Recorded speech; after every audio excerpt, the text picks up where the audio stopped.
What's going on, y'all?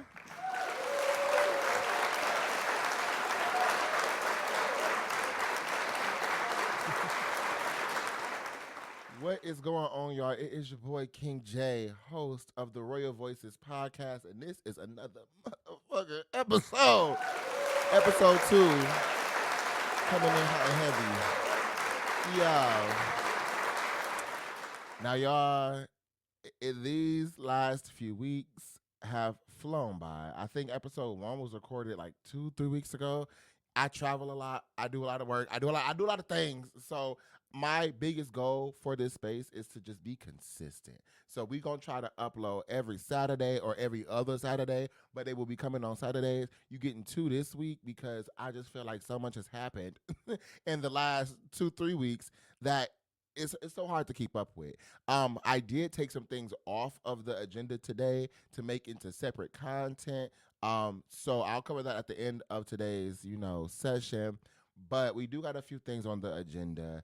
But I want to thank you all for tuning in.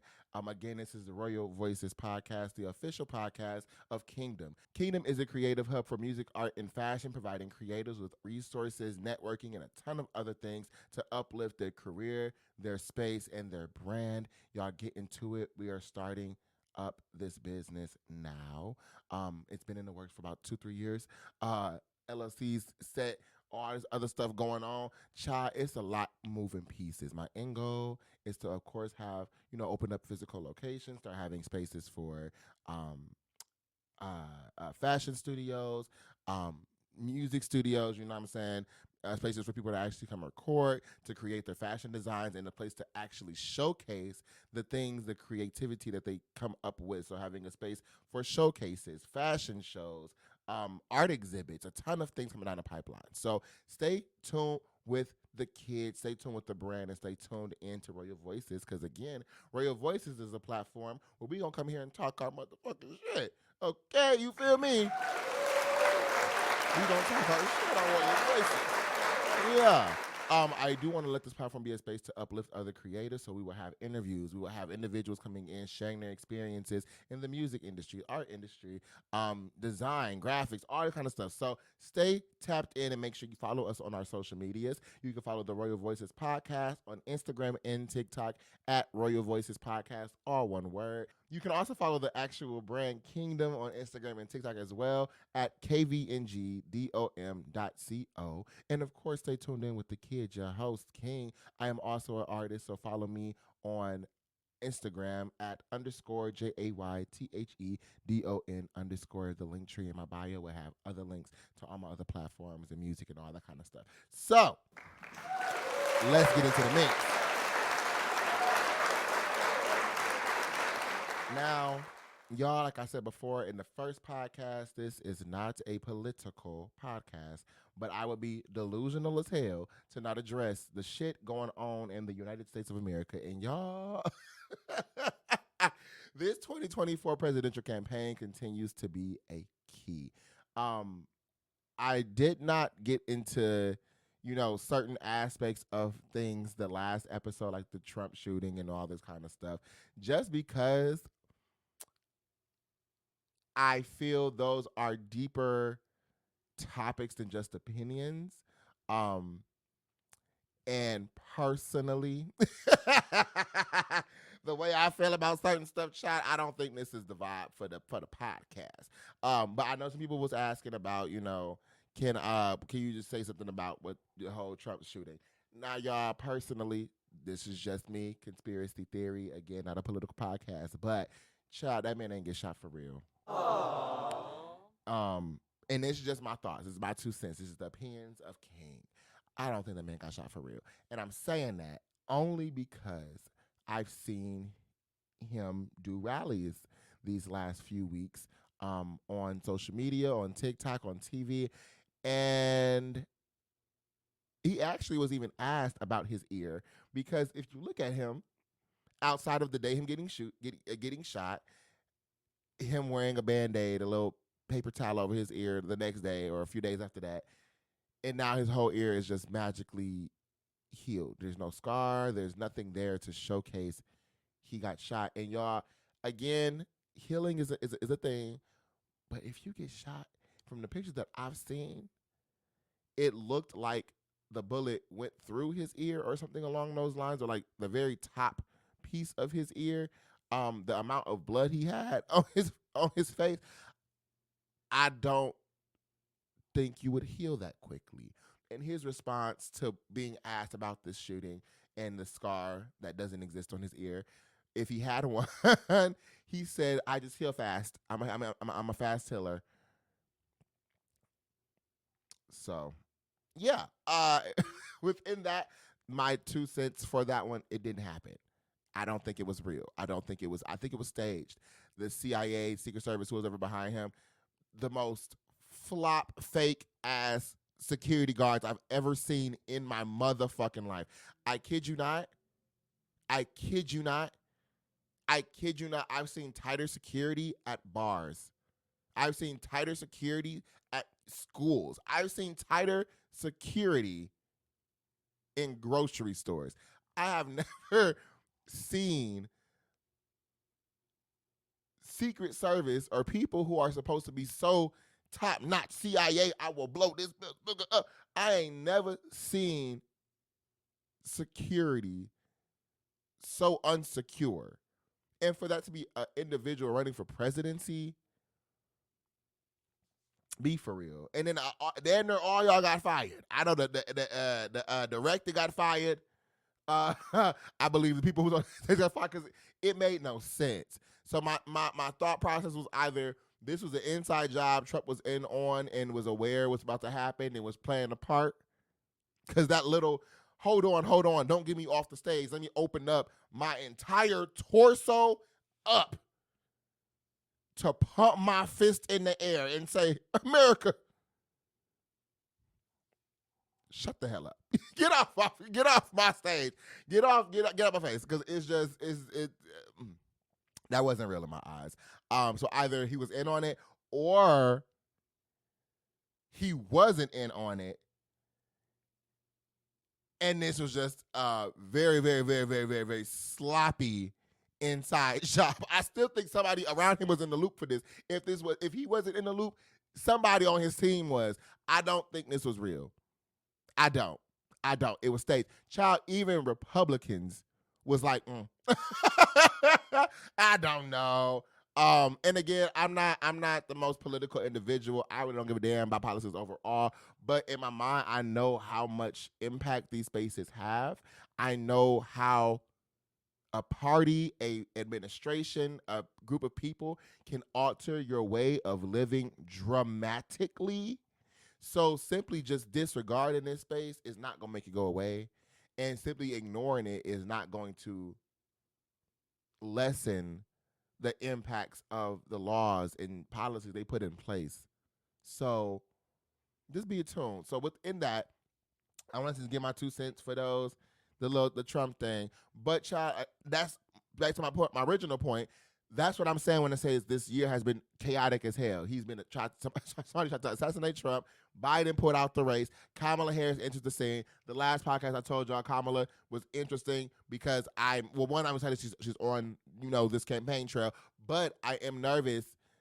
Not nervous. I'm expecting the most craziest racism and just OD ass attacks against her that don't make no sense. And my point was proven from 2 weeks ago. My point was proven. So since Kamala has entered the race, it's looking like she's going to be the primary presidential nominee for the Democratic Party.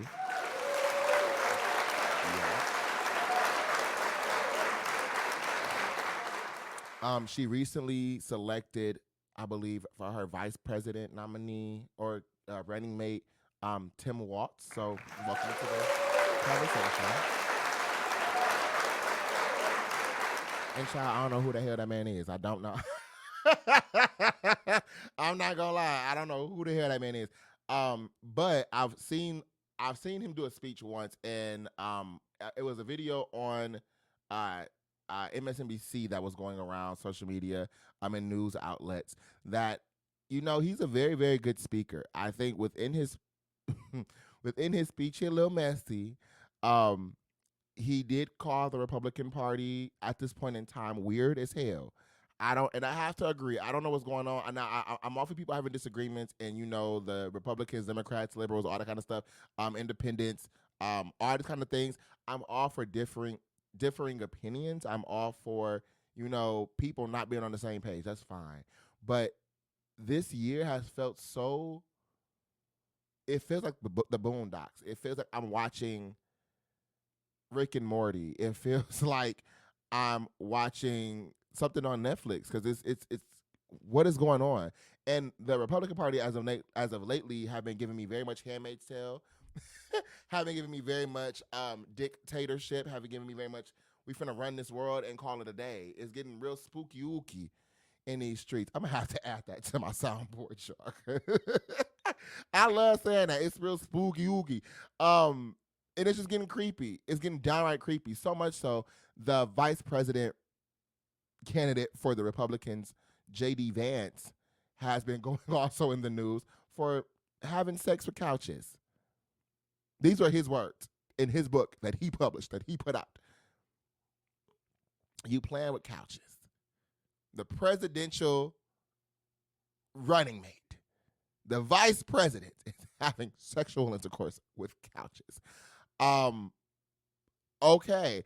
Then you add in the whole Christian Catholic kind of lens to the politics space where it's like now the Catholic space is getting engaged and involved in politics, and now a lot of the belief systems of Catholicism is being put into law, like putting Bibles into every classroom, and if you don't believe in God, the Christian or Catholic God, then you got to get deported. Stuff like that being suggested and considered from Project 2025. What the hell? It's giving me Divergent. It's giving me Maze Runner. It's giving me Hunger Games. And then the Olympics happening at the same damn time.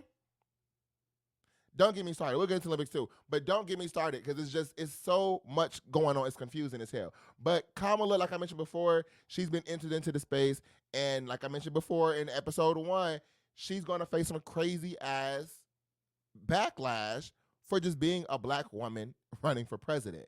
And I kid you not, they talked about her laugh as if that invalidates her to be president. They talked about her past as a prosecutor, and again. This is kind of going into another part that really bothers me because I think people forget you have a job to do, and one, you're not always in the decision seats for those jobs, but you may have to be the one to execute those things. Anybody who understands a chain of command, when you have a manager, when you have a boss, when you have a board of directors, when you have all that kind of stuff, you have to follow suit. When you're in that legal space, there's levels, there's rankings, there's levels of access you have. And when you have to do work, when you have to do jobs, sometimes you have to enforce work that you did not sign off on. Sometimes you have to relay the information that you did not decide on. Sometimes you have to decide on some shit that really is hard to make a decision on, but you still have to do it. You get what I'm saying? And this started the conversation with my black and brown brothers and sisters specifically. It has been interesting to see just how people react when it comes to the legal system. Now, I want to clarify, I believe everybody wants to have some sort of legal enforcement, some sort of sense of protection. I think people want to have that by nature. I think black and brown people also want that sense of protection, that sense of I can call the police and, handle whatever situation is going on. But what we don't want is for a police officer to pull up, see my black ass skin, see my locked up ass hair, and start thinking I'm the motherfucking threat before I even open my mouth, before we even talk. They got their guns drawn before they even got the fucking car. So when it comes to those kind of spaces, that's what we're fighting for. We're fighting against the wrongdoings in those systems. Unfortunately, that's a system that's so damn old, so damn big, and so damn immersed in racism by nature. It's an uphill battle, but that's what the focus point when people are saying hold police officers accountable. That's what we're talking about. We're not saying don't have them at all. We're not saying they can't be here. We're not saying that. We're saying if you're gonna be an officer, do your motherfucking job legally. if you're going to be an officer, don't pull me over. Don't pull up on me. Don't have your guns drawn simply because you see my skin color. That's the focus. I digress. However, it did bring a conversation into the black community specifically amongst my black brothers. And I want y'all motherfuckers to the forefront. What the fuck is going on? It brought up a question because Kamala Harris's race has now entered the conversation, as we expected. But my black brothers are leaning specifically into the fact that she's a woman. And y'all have this sense that if a woman is leading, somehow that demasculates you. And that I don't understand. It's just letting me know how much black men do not like having women in the forefront. And it's weird to me because a lot of the black community, a lot of our black men have been raised by single by single mothers, by grandmothers, by aunties. You get what I'm saying? They have sisters. They have daughters. So for you to be in a state where you already in your mind saying she cannot succeed because she's a woman, what do you tell your mama who worked 4 jobs to get your food put on the table every day? What do you say to your grandmother who made ends meet from things you don't even know exist, from things that you don't even know about? What do you say to your sister who's striving to go do amazing and great things in the world? What do you say to your daughters? When you have the mindset because they're a woman they can't succeed or they can't do leadership or they can't be in certain spaces, what do you tell your kids?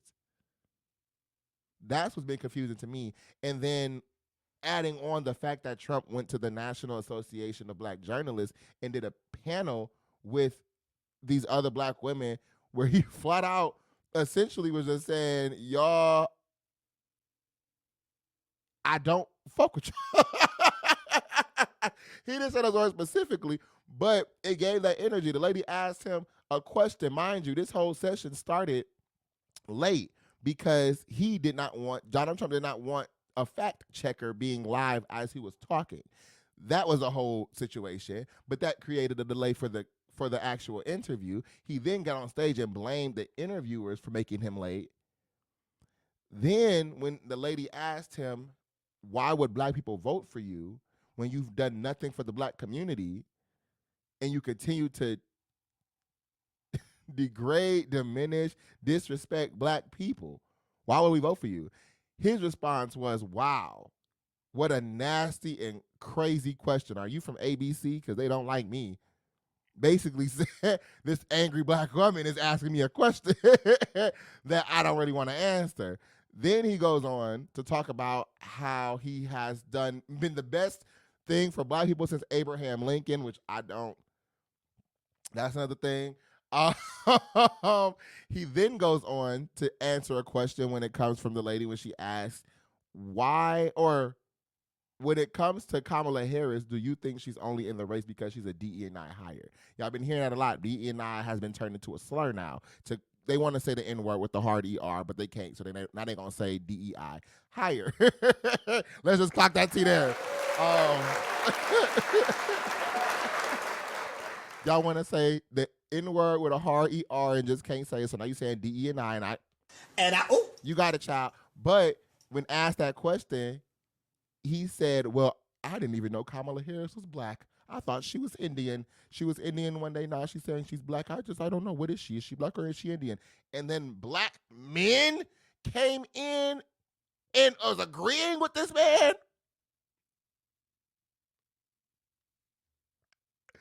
Are y'all fucking okay? What is happening? I kid you not. In the black community, when I was in like high school, middle school, everybody in a motherfucking mama wanted to say, I'm part Indian. Everybody wanted to be foreign. I'm part Indian. I'm like 20% Brazilian. I do got an auntie and uncle from Indonesia. I did, have an opportunity to meet some family I had in Japan, which let me know I was 2.6% Japanese. What happened to that? But you still were black. You get what I'm saying? This is the same situation that people who are mixed really have issues with. They're not black enough in the black community for some reason. But because they're in the white community, because they have melanin in their skin, because they are part black, they're not white enough to be in the white communities. So what happens?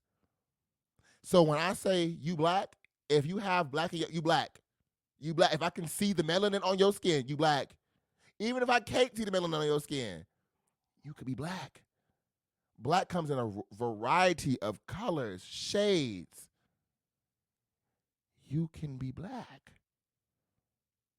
And when you have multiple races, when you are mixed race, if you want to say, you have a opportunity to kind of bridge gaps, to bridge, cultural differences, because you are familiar with both cultural sides or multiple cultural sides. That could be different languages, that could be different foods, different traditions, different holidays. But to sit and say you can only be black or you can only be Indian if you are both is delusional as hell. And for black men to start talking about, well, yeah, she never claimed being black. What? Have y'all seen pictures and videos of Kamala Harris from when she was in college? She's a member of Alpha Kappa Alpha, Sorority Incorporated, which is a historically black Greek letter organization.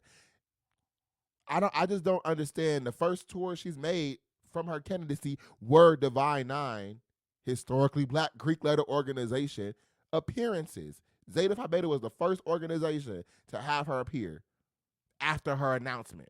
I believe the AKAs had her a year or two ago. The Deltas done popped up on her. So at this point, is getting the conversation, of course, was not going to be avoided because, again, she's black. So I figured her race was going to come up at some point. But to have it this blatantly put in your face is crazy as hell to me. However, Kamala ain't letting it hit her too motherfucking hard. She not. She not really letting it hit her too motherfucking hard. She's really letting it show just how discombobulated, scared, and quite simple, panicking motherfuckers is on the Republican side right now, and it's showing. Trump also has been going on these rants. Again, not making no common sense. Is getting to a point now where he's literally avoiding running from truth. He's trying to stop interviewing and doing work with people who are doing live fact checks, because this man just talks. He just talks and says nothing. He'll just pull some shit out of his ass because it's there. He has both Kamala and Tom both Kamala and Trump have gone and done rallies in, I believe, Michigan.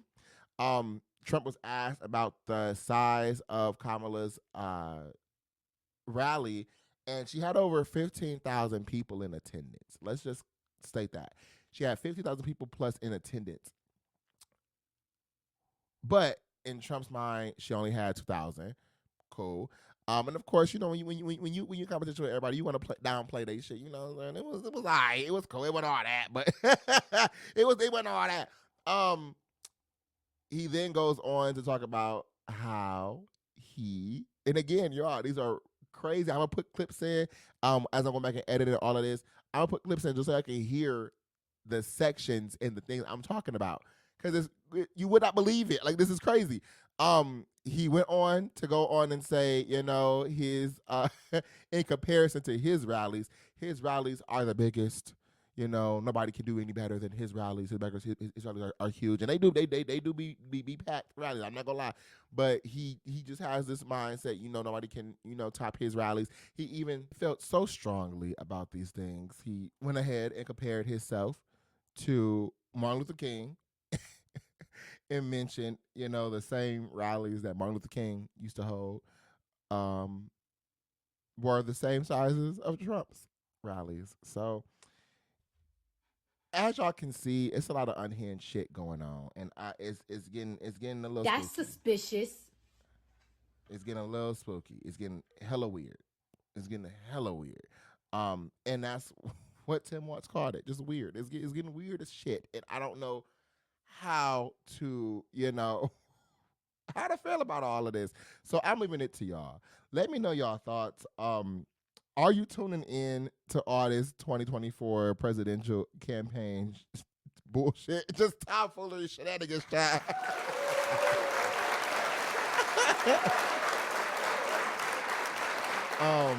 Kamala is on ass. Continue doing your thing, child. Continue doing this, doing your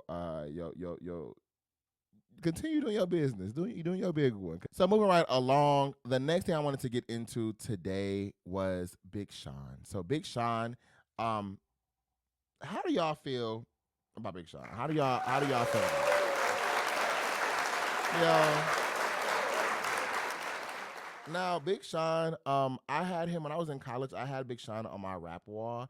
I made a rap wall when I was in school where I painted these pictures, or these like really not really big, but like these just pictures of musicians that I really musicians and MCs, artists that I really fucked with. This was when I first started my, writing for rapping and all that kind of stuff and just songwriting in general. And I was really finding inspiration in people. And I was looking at who do I listen to? Who do I resonate with? Who is my go-to people when I'm turning on my music and, trying to tap into a mode. And I had 5 people on that wall. I had Nicki Minaj.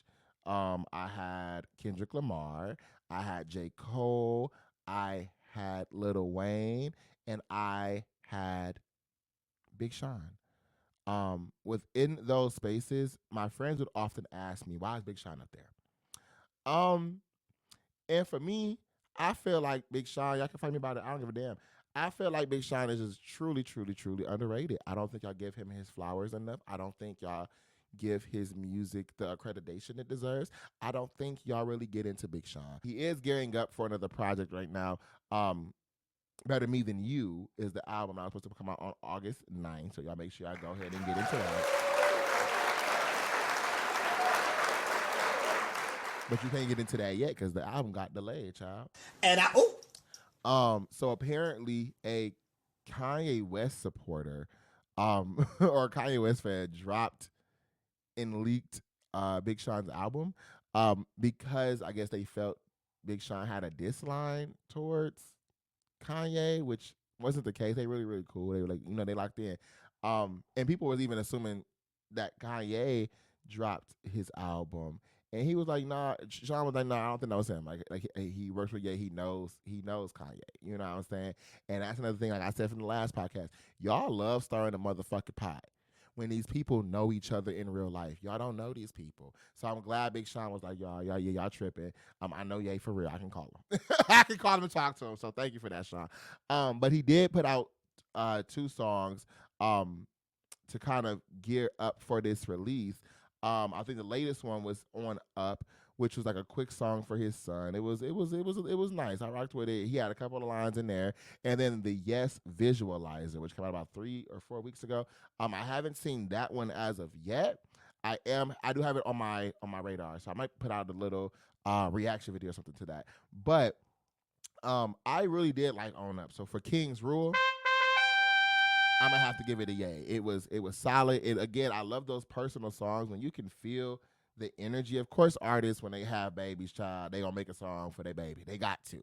I just feel like that's the you got to. You as an artist, you have to take a moment to just shout out. The spaces outside of you,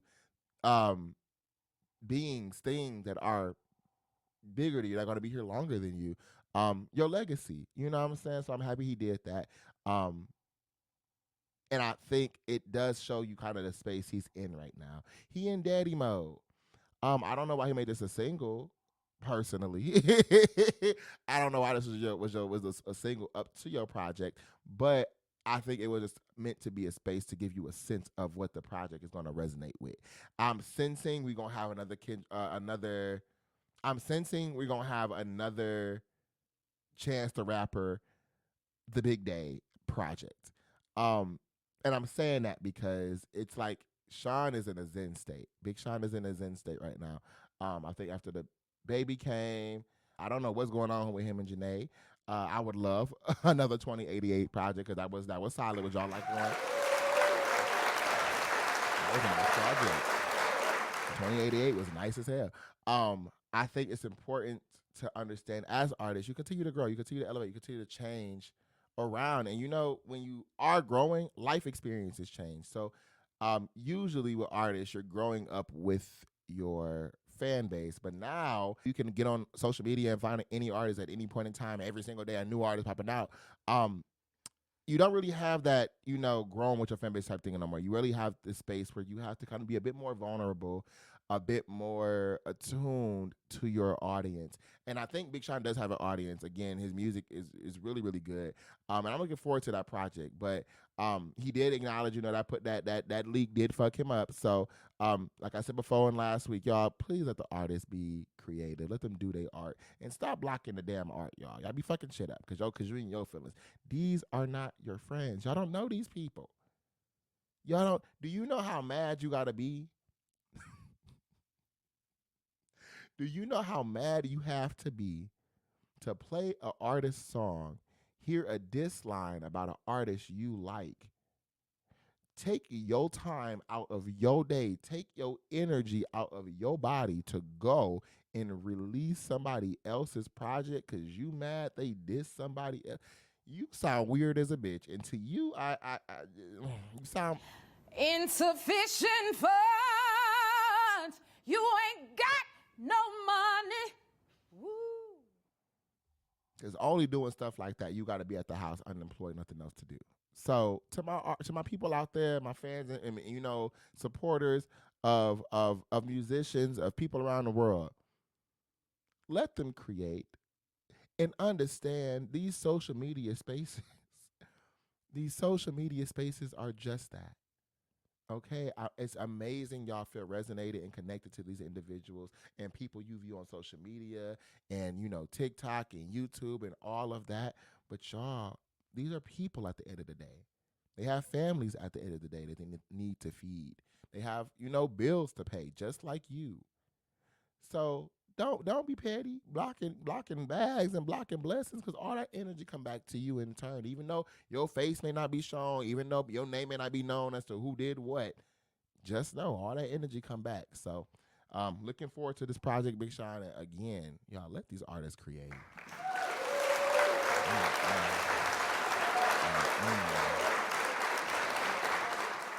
Now, moving right along, I did want to get into this. I ordered some Nicki Minaj shoes, yo.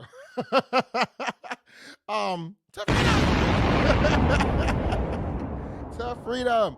I ordered some Nicki Minaj shoes, and I wanted to unbox them during the podcast because y'all, I ain't seen a lot of talk behind these shoes, so I'm a little nervous. All right, so I ordered these shoes.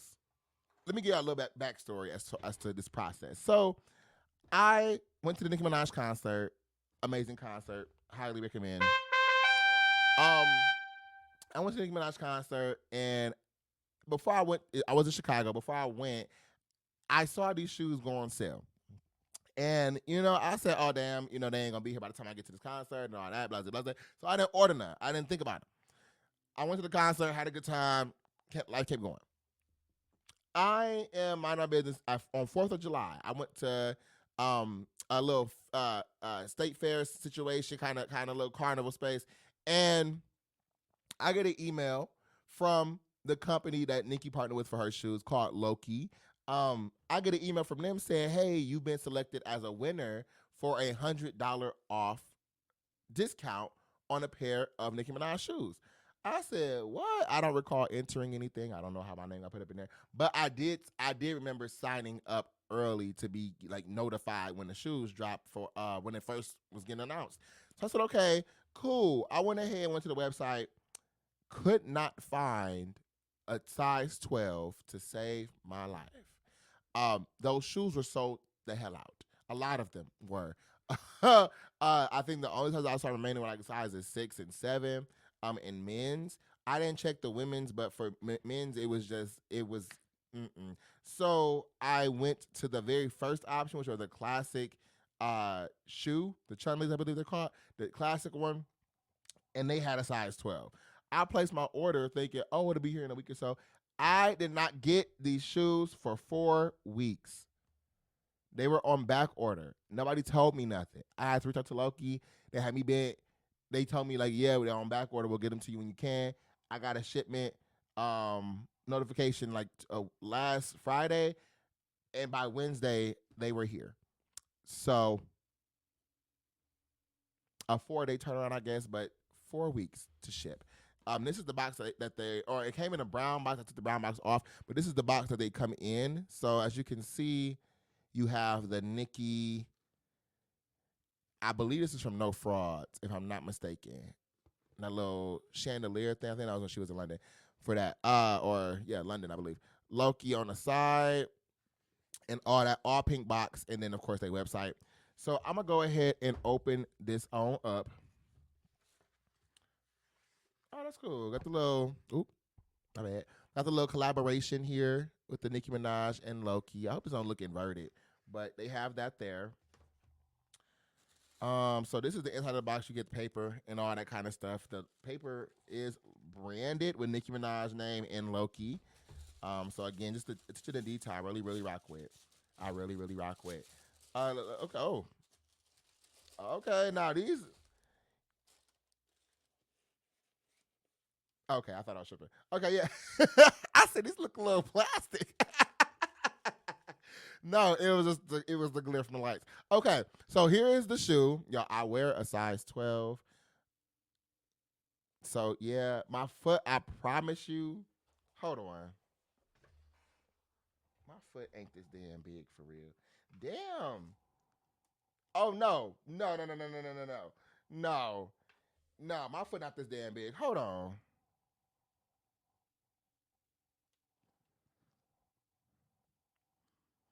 Cause I'm looking like y'all like that's a big ass shoe. I wear a size 12. It says 40 EU 46. What size is European? I'm very bad with European sizes, y'all. I went to a store one day and they only sold things in European sizes and I didn't understand. I was buying stuff. I bought stuff too big, bought stuff too small. EU 46. What is that? To US men's. Oh, okay, US. This is the big ass shoe. So yeah, I wear a size 12. This is the size 12. It's an EU 46.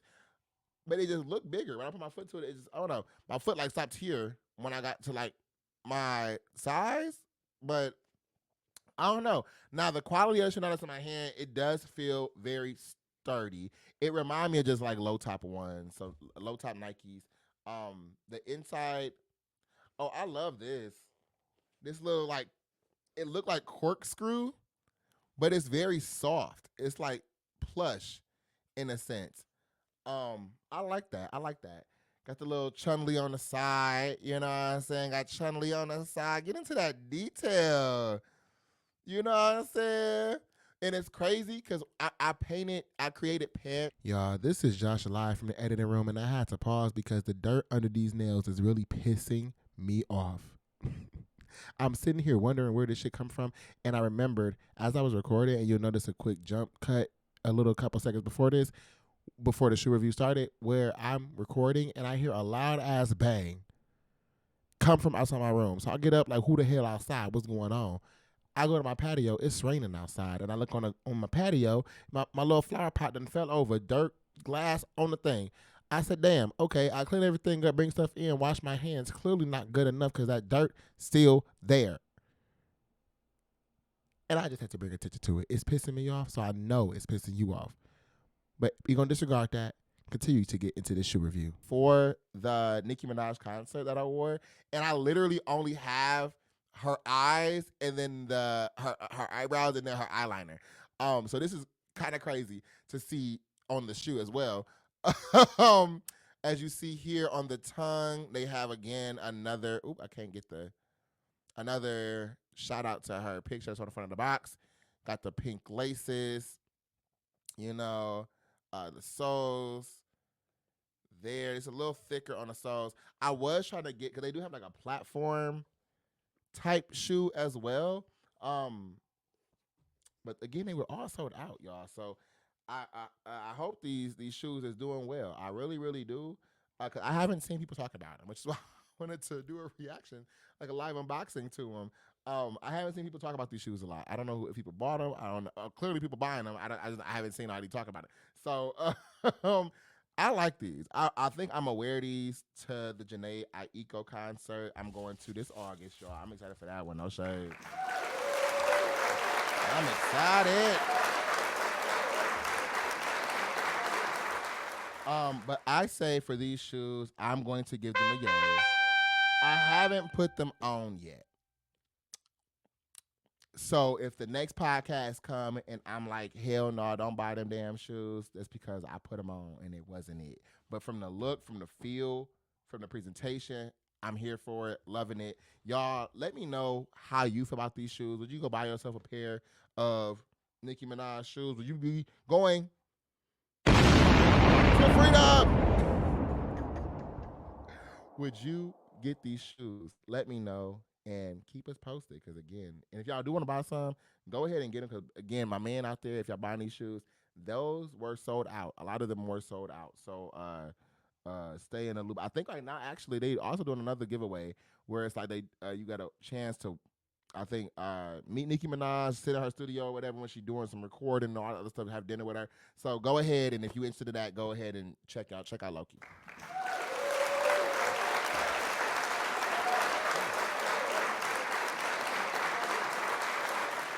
All right, y'all, we moving right along, okay?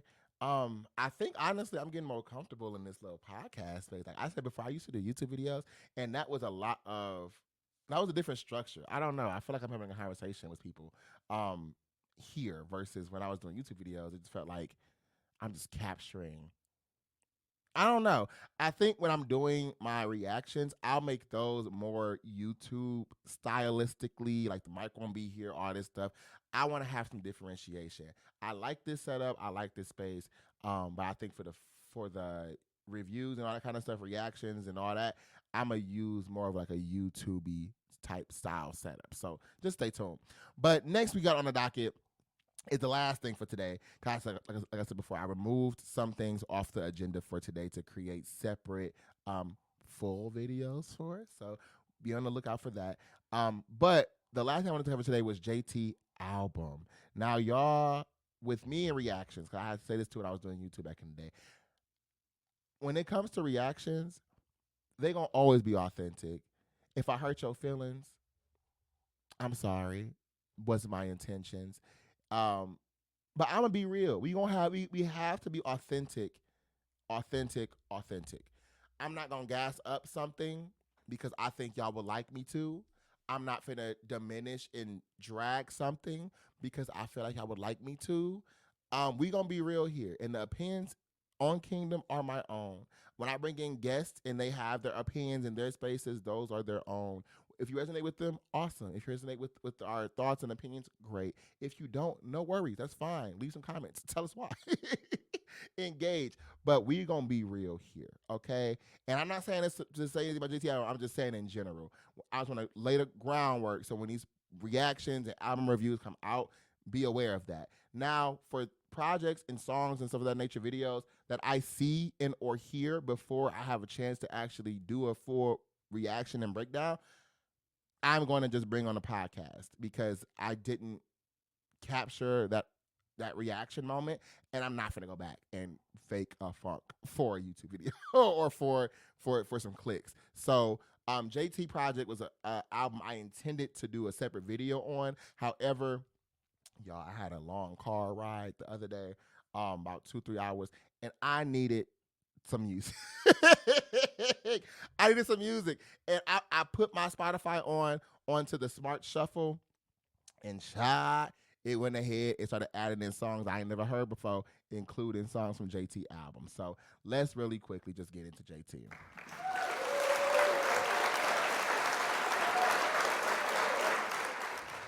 So JT dropped City Cinderella. Overall, first thing I want to say first, I love the cover art. So for the cover art period alone, absolutely. King's Rule, yay. That cover art was amazing. I don't know who designed it, what the graphic designers were, who the team was around that, but great job. I love the transitions. I love the glass. I love the simplicity. I loved it. I loved it. I loved it. I loved it.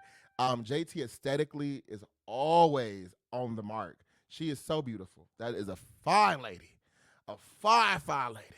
Um, and she leans into this like '90s kind of early '90s freaknik. You know what I'm saying? Kind of energy, and I love it. I love it. I love it. Now, as far as City Cinderella go, I feel mixed about the project. I, I'm just gotta tell the truth. I feel mixed. It was about seven songs that I really, really liked. It's about 16 songs on the album. So I guess I liked primarily half of the project, which is why I probably feel mixed about this. Um, she had some good bangers on that song. I really like the intro. JT coming was really a highlight for me. I ain't gonna lie. Of course, you know we had the single with OK, and I love that song. Um, she had some really good things, but she wanted to clarify this was not an album, so I don't want to say it's an album. She said it's not an album; it's just a mix of songs introducing her as JT, not as JT from City Girls, just JT. She was rapping her ass off in these songs. The songs I didn't resonate with felt like I didn't resonate with them because they were repetitive. It feels like some of the songs on the project were just songs she just had away. Some of the bars were repeated. Some of the energies was repeated. Some of the tones of the songs were repeated. So I think those songs I just didn't really resonate with. But the other half that I did really rock with gave me what it needed. Like if she honestly would have just cut this project into 7 songs or into 8 songs or into 9 songs, I think it would be all of the tracks would be a hit. And that goes into where a lot of musicians and artists, especially people in this entertainment space, suggest, you know, dicing up your music and all that kind of stuff, which we'll get into those kind of things later on in other podcasts and things of that nature, kind of just music tips, artist tips, all the kind of things. But I really liked about 7 of them songs. My least favorite song, I will have to say, honestly, this is a song that again, OK was already a single that came out.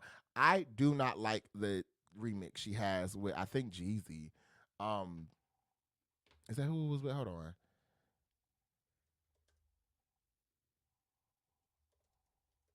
Yeah, Jeezy. I didn't like that one. I don't. It was just not for me. He wasn't needed on that. You know what I'm saying? But that feels more desired, I think, from JT. That felt like something that they, you know, had in the works on they level. So go ahead and do your thing. I just didn't like that one. That was not my favorite one. But yeah, overall the project, I would say half, and the other half is, you know, I'm a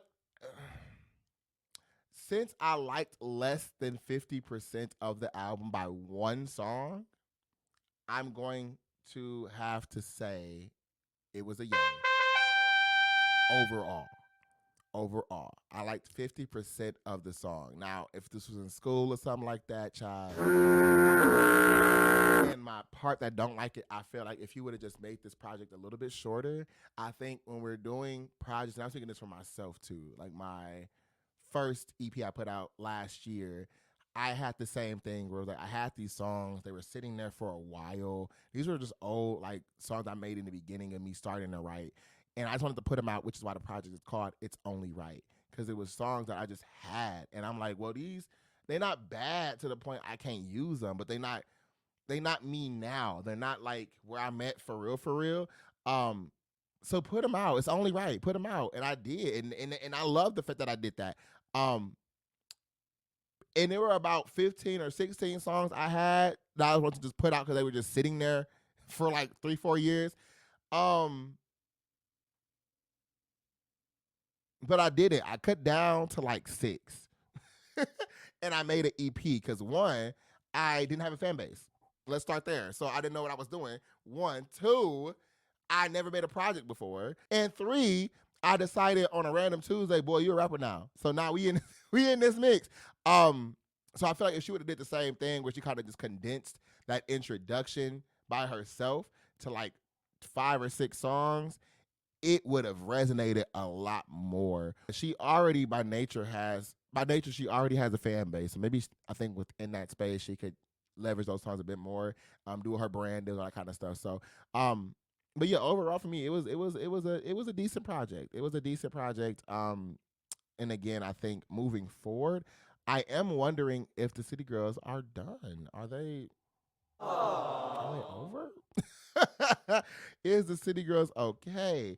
I haven't heard anything. I don't, I haven't been in the loop. I know Young Miami was in a space kind of focusing more on her Carisha Please podcast. She was focused a lot and being mentioned a little bit when it came to the alleged Diddy allegations and all that, which we not gonna get into at this point, child. I don't know what else you need to see. I don't know what else you need to hear. The music industry is toxic, scary, crazy as hell. And I'm not just saying that as an opinion. I'm saying that as a fact. That'd be another conversation for another day. But you gotta be careful in that space. And I know she was allegedly brought up in some of those conversations, child. So she kind of just been, ducking and dodging. But I hope she's doing good, and I really don't want City Girls to go away. I hope the City Girls don't stop. Like, do y'all like City Girls? Like what? They last project they put out, Raw. I really rocked with it. Y'all didn't talk a lot about that project either. They had a few songs on there, but that kind of came and went. I really like Static on that project. Who on Static with it? Who on Static with it? Yeah, like they have a lot of we outside type music. We outside, pop a bottle, turn up. We in the club. We got a section, shades on. We throwing money. Like that's that's the vibe they music give. And I really think at points in times we need to have songs like that. We need to have energies like that. That's why I like having artists that can tap into multiple facets. When you can tap into different energies, you can tap into that we outside energy. You can tap into that we at the house under a blanket energy. You can tap into I'm pissed off and a crash out kind of energy. You get what I'm saying? You got to be able to be versatile. City Girls, unfortunately, as a whole, aren't able to be versatile. But I think as artists, it's important to do so, which is why I'm thinking JT kind of did that. I think her by herself will be able to be a bit more versatile in her approach into her music, into her spaces. And also, I know she was the one out of the group who actually wanted to rap. Carisha was just being nice. You know what I'm saying? Carisha came, said, I guess, girl, I got you. Then JT went to jail, and she said, child, I got to hold it down for my girl because she want to get back into the when she get out. And first day out when JT said, when y'all say City Girls over, just change the subject. So I changed the subject.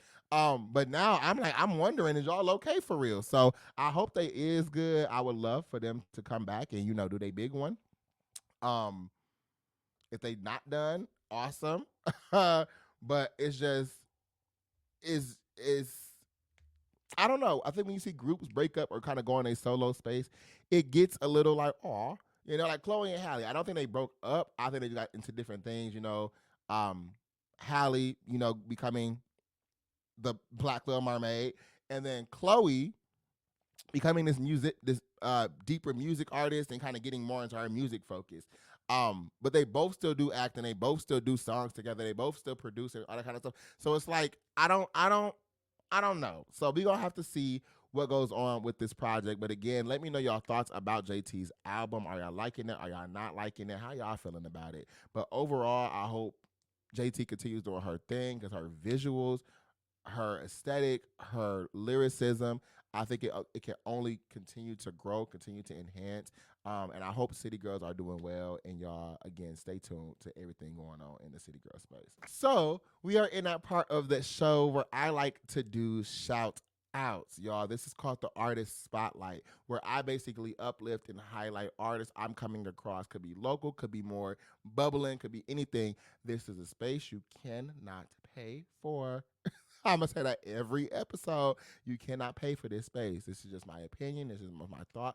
People I come across. However, if you would like me to learn more about certain artists, certain creatives, individuals like that, please let me know. Send me some DMs. Put them in, tag me into their posts. Tag me into whatever's going on. And we'll make sure we kind of, take a little gander and see what motherfuckers over there doing, okay?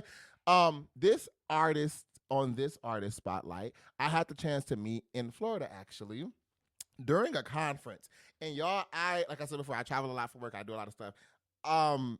This conference was the last place I expected to one meet artists, meet creators, meet some celebrities, but it was also the last place I thought that would be entertaining hip hop and rap music, just because.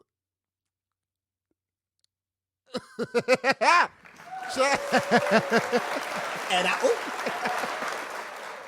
just because that was not the environment, I thought they were gonna do. But and the people who was running stuff, to me, they didn't get me resonating with that kind of music and all that kind of stuff. So, but it was out of my alley. I had to remember, you are at work. This is a professional environment, but turn this motherfucker up. But they had a portion where they did highlight Juneteenth, and that was a really, really good celebration. And part of that celebration was this artist by the name of King Hoodie, who is based in Florida. Very solid dude. Very, very cool performer, energy, bars. And he uses his art to really vocalize and speak about things going on in the community. A lot of challenges, obstacles people around him face. His own upbringing, all that kind of stuff. It was solid. It was really, really good. He could tell because again, he was on the stage. The space he was in, again, I don't think they desired hip hop and rap music and just sharing some black stuff. I'm gonna be quiet. I don't think they enjoyed that kind of space. But for me, I was right in my alley, so I popped the squat. I had a table. I sat down and it was like an A&R, like I was gonna offer him a deal or something. But he was really, really good, and I like to observe artists because again, I'm an artist. I haven't been into the performance space and all that kind of stuff yet. But I watch other people just to see kind of like, what's your energy giving? What are you giving? How are you approaching all of this stuff? So I was really impressed with him. He was solid. Then I met him at the end. His DJ, his camera guy, all of them solid individuals. Chopped it up for a little bit. They was real cool. So I would encourage you all to go ahead and check him out. He has some very, very good music. His name on Instagram, and I have it on the side here, is King Hoodie Raps on Instagram, which is KINGHOODIERAPS. Go ahead and check out his music, get into his everything that he's doing when it comes to his videos, everything that he has going on as a creative, and make sure y'all let him know King Jay sent you on over. And speaking of King Jay, I would also be remiss if I did not shout out myself. My name is King Jay. I'm also an artist as well, spelled KVNGJAY. Please don't forget that V. I do a ton of things, so you can go ahead and follow me on Instagram @_JAYTHEDON_, and the link tree in my bio will actually have links to my music and my project I was speaking about earlier, It's Only Right, as well as my latest single, Loud and Clear. Y'all, we got some things coming down the pipeline. I am in the booth now. I'm working on some things. Okay, I think with me and probably other creators out there as well, I have to always go up for myself. Not because I want to give more to y'all or anything like that, but just because for me, it's like, okay, you did that before. Now, how can you make this even better? How can you make this even stronger? How can you make this even more amazing than the last thing you did? So with that requires knowledge, takes time to learn things and doing things the right way. And I think that's one thing I do want to end on. One thing I've learned this week, one thing I learned this week is as creatives, we often get in our heads about perfection.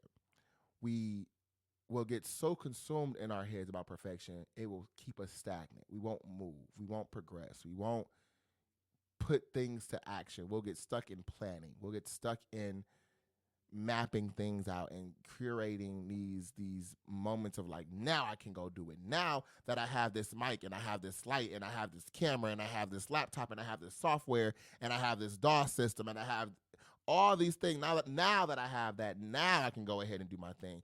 Now I can go ahead. Now that I know this, now I can go ahead and do it. I would encourage every creative, every artist, every musician, every designer, everybody out there, just do it. Take what you have right now.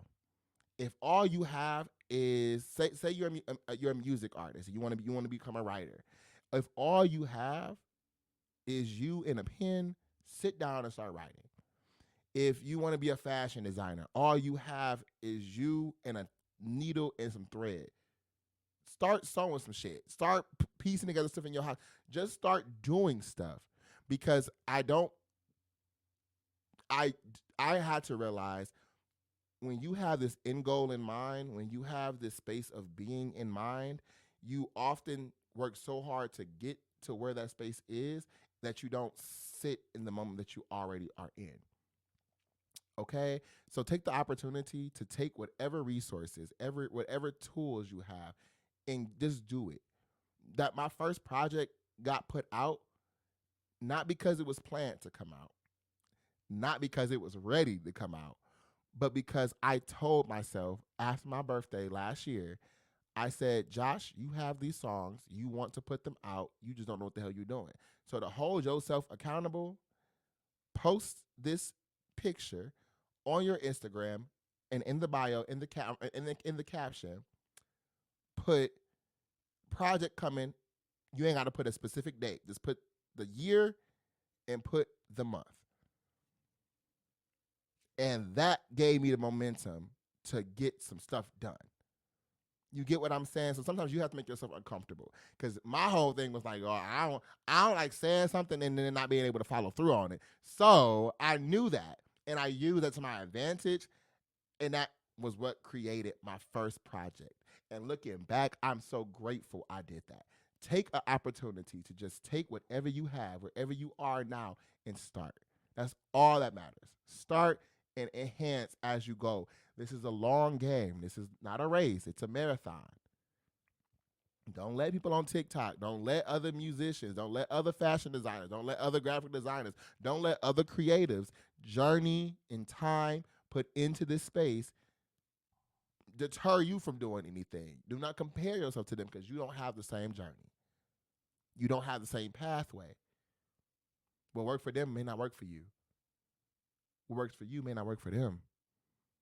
We all have different journeys. So stay on that. Just get started. Just do the damn thing and dig into it. Make sure y'all stay up to date and follow us on our socials, the Royal Voices Podcast on Instagram and TikTok is Royal Voices Podcast, all one word. The brand Kingdom on Instagram and TikTok is KVNGDOM.co. And of course, following the host, following the kid on Instagram at _JAYTHEDON_. Thank y'all for tuning in today. And remember, we reign forever. Y'all have a good one.